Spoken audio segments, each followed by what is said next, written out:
Ikinababahala ng Philippine Air Force ang naobserbahan nilang pagdami ng mga foreign aircraft na iligal umanong nakapasok sa airspace ng Pilipinas.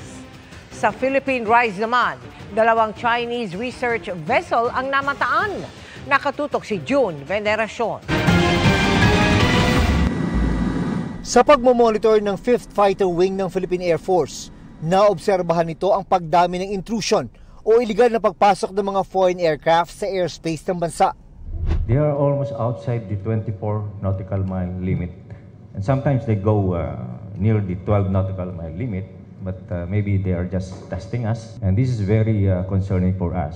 Mahirap umano masabi kung saang bansa galing ang mga eroplano dahil pumasok ang mga ito nang wala man lang paalam. Maaring military aircraft ang mga ito, pero pwede rin umanong commercial.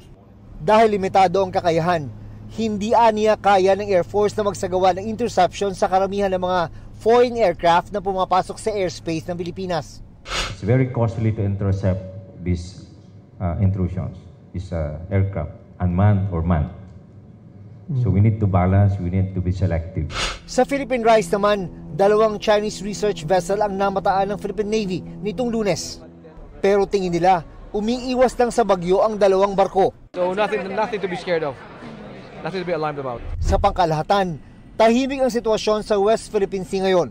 There's a significant number of decrease of presence on the part of the Chinese government maritime forces because of the very bad weather condition in the West Philippine Sea. Para sa GMA Integrated News, June Veneracion, Nakatutok, 24 Oras.